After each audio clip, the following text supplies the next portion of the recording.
Hello everyone, it's Madi Madison with Spectrum Art. And we've got lots of tags everywhere to share with you guys today. Actually, the idea all started from this stamp right here. This is a stamp, a rubber stamp by Recollections. And it's basically the stamp that looks like a ledger. And we thought, what a cool stamp, and we've had this in our stash for a while, but we haven't really used it. And I thought, what a neat stamp, because it really gives you the room to be able to write, days of the month or phone numbers or any kind of a data, right, that you want to go ahead and track. Maybe for weight journaling, if you're trying to see how your weight is going or anything at all, right? So really, really cute stamp. And we thought, okay, the idea was to create a journaling tag because, we make the tags, but this one we really wanted something that we could actually journal into. And it kind of just kept evolving and it kept growing. So it's taking us quite a bit. It's taking us probably 2 weeks to complete these tags. We actually started the first phase of this during Katiri's live. We were actually a guest during her live session, and she had us on the panel, and we started creating part of this, the part that requires a stamp, and just that was, a day in itself. And I'll share with you the process on that in a second. So it started with that, and then it just kept kind of evolving and adding and growing. So we are going to need quite a few tools to go ahead and create this. Some of them you can improvise, some of them you might already have in your stash. But I will go ahead and share with you the things that we went ahead and utilized. Then we'll go ahead and put one together, okay? And I'll show you the tools as we went ahead and used them. But first of all, I wanted to show you what they actually look like. And this one is one that we have already embellished. So you can see how you can basically use them to go ahead and go with anything that you'd like. So if you were doing a baby book, you could decorate it for that. If you were doing a Alice in Wonderland journal, or as a gift, you could do it in that theme. So anything will work. This one we kind of went steampunkish on it, and it's got these two sisters, I'm assuming. Yeah, they're dressed alike, so they're probably sisters, and that's cute too for 5 cents. Okay. But and it's got some lace and some gears, and so that's basically what it looks like. So this one is decorated just for you guys to get an idea. These we've left blank because it depends on what we want to use them for, but I'll show you what they look like on the inside. And then we'll go through, like I said, and we'll go over the materials, and we will go over how to put one together. The first thing we do is actually the cover. And you will also notice on the cover a beautiful staple, which is embossed or engraved. And it's a super size, oversized, sorry guys, I still have glue on my fingers, oversized staple, and I'll share with you what that is. Then we go ahead and flip, and we have room to journal on the cover. Then we have paper to journal on as well. We flip that page, we have room to journal in the back. We have room to journal on the next page. We flip that one, we have room to journal on there. And then we have our lovely stamp, and we have room to journal here. If you wanted to, if you were just going to insert it into a pocket or insert it into a book, you would also have the back to journal on, right? If you wanted to glue it down, then it would just, open up this way, and then that back page would be the last one to write on. So plenty of room. You can journal here, you can decorate it, you can journal on all of these pages, back and front. So lots of room and lots of great finishes. So I'm going to go ahead and clear this up, and then we're going to go ahead and get into how we did it. Now, like I mentioned, the first phase of this was actually creating this page right here. Let me show you guys.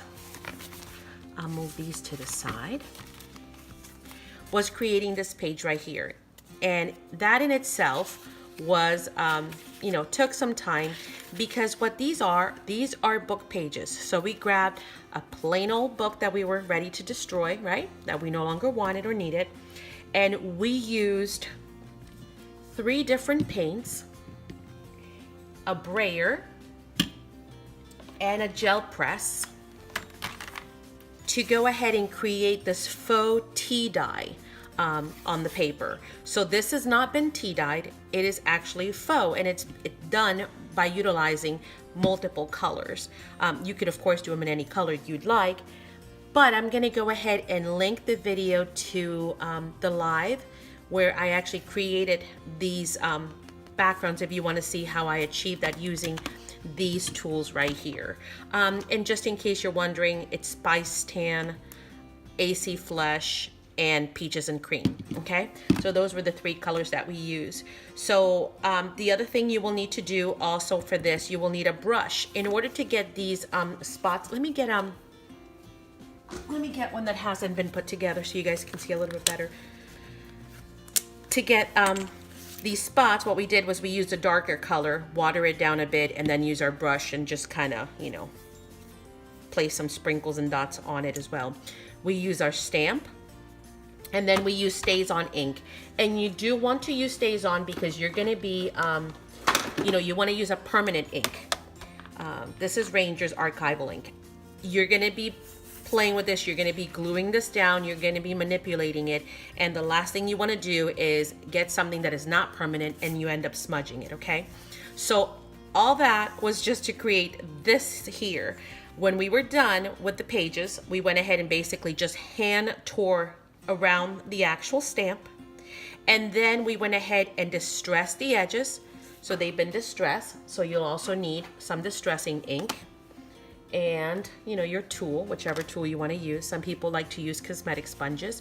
You could use regular, you know, little, where are they?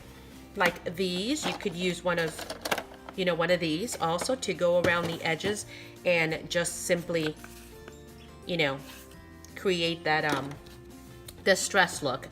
So once that is done, we thought, okay, what would this be neat to mount on, right? Because we wanted to go ahead and make it into a page. We did want it to look all tattered and torn. We went through and found this awesome construction paper. It's a little bit of a higher grade than the kitty construction paper, but again, not to say you couldn't use construction paper. So then we went ahead and distressed this as well, and then glued that on, right?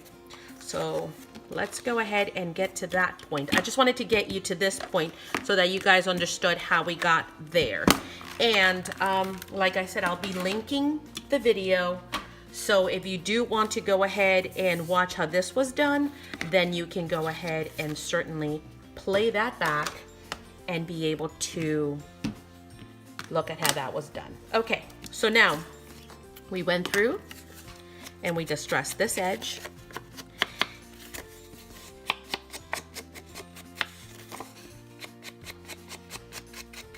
Nice and easy, nice and light, just to give it a little bit of color on there.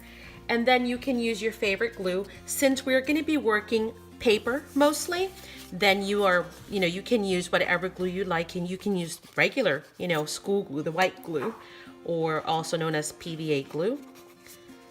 And I'm just going to use what was handy from my crafting session today. And so we're basically going to place that. You do want to aim a little bit towards the bottom because remember that we are going to be stapling this at the top. It'll still show, but we want to make sure that we do frame that right. Okay, so now that we've done that, we went through and we found papers. Madison, the second thing that we gathered was this one. Madison liked this paper pad. It is called, I don't know. That cannot be. I don't think that's what the name of it is. That's like another language. I don't know. But anywho, this was the pad that we worked with, and basically this is what's left. So yeah, we used all of it. But so then we've got, that's where this paper came from, right?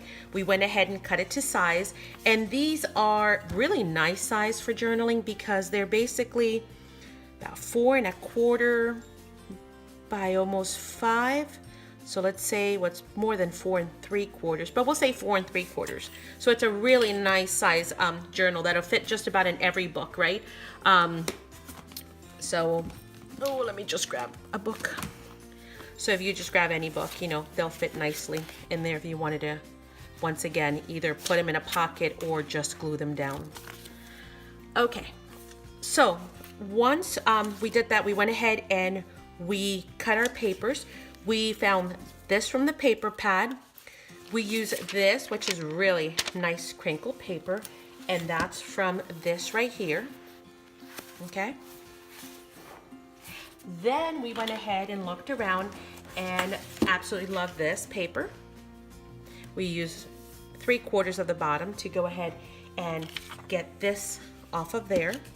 So once we were done with that, we did basically the same thing. We went through and distress it a little bit, just to give it that aged, you know, look. And it doesn't have to be too much. You do want to do both sides because you don't want to flip it and then the back looks totally plain. And if you guys hear any craziness and commotion, it is the dog playing. She's decided that now is a good time to go ahead and play. So then, after we distressed all the sides, and I'm doing this a little fast because I'm sure you guys don't want to be sitting here watching me distress. That's always fun, right? Watching someone distress. Okay, and then we do the front as well. And some of this paper already looks really nice in distress, and that's the way it actually came within the pack.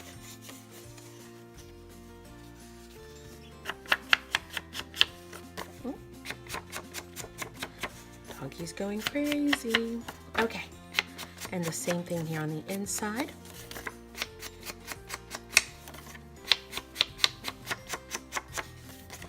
Okay, and there we go. We have distressed all of our sides, right? I think we have.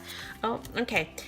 Now, once we are done with picking our papers, when we are done with distressing it, the next thing we did, and I actually should have done that before I actually went ahead and distressed it all, but not a big deal. We used a We Are Memory Keepers corner chomper. This is different than the corner rounder, so it kind of works the same way, and we use a large side. So we went ahead and butted up our paper and cut. And that's what gave us that angle right here on all of our papers. So you do it with all of them. And the reason why this should have been done before I went ahead and distressed is because now I got to go back and touch up those corners, right? But it'll only take 2 seconds, so not a biggie. All right, and there we go. So we should still have plenty of ink on the tool. Get that. Get these. We'll do the opposite sides too a little bit maybe. Yep.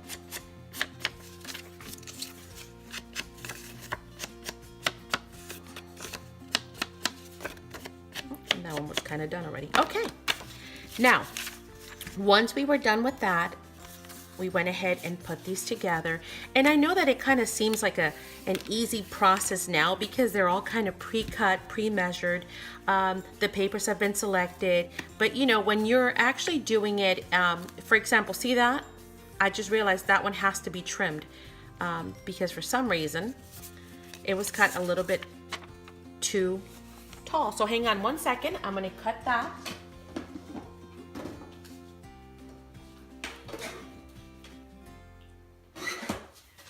But of course, when you're actually in the creation process, it does take,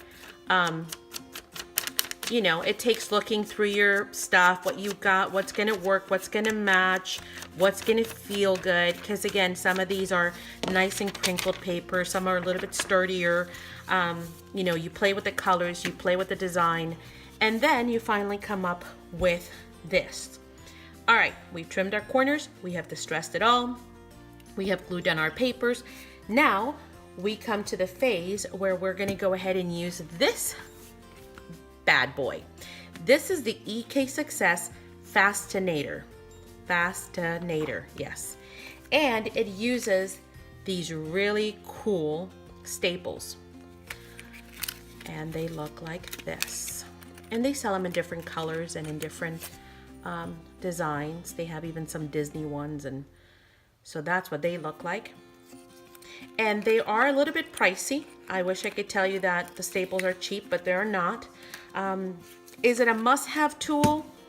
No. Is it a nice one to have? Does it lend a, you know, something else that you can do really neat as far as embellishing your projects? Sure. I mean, look how pretty that looks, right? It definitely gives it an element. And it actually comes with a slide ruler that you can slide back and forth this way to decide how deep you want your staples to go. And then it also has like a cross mark here to help you get your bearings. You could be super precise and, you know, measure the middle, but I'm just gonna eyeball it because it's pretty straightforward. And press down, and there you go, voila. Isn't that neat? That is such a cool embellishment. It just adds yet another level of interest to your projects. And there's our tag. So that is how we went ahead and did those. Now the next phase would be what? To go ahead and embellish, right? Go through your stash and look for different ephemera, or if you're using a paper pack and it comes with a chipboard and it comes with some stickers, then you know you can stay within that palette, within those papers. But overall, you're going to need book pages, you're going to need your jelly press, you're going to need acrylic paints, a stamp, paintbrush for spotting, some permanent ink, some glue, white glue will work just fine, some, you know, some papers, interesting papers. So go through and find interesting papers that not only are they cool looking, but you can still journal on, right? Because I mean, I could have, I guess, glued any page on there, but then there's no room to journal. And the idea behind these was that they give you all the room to go ahead and journal, you know, quite a bit of information on there. You'll also need your distress inks,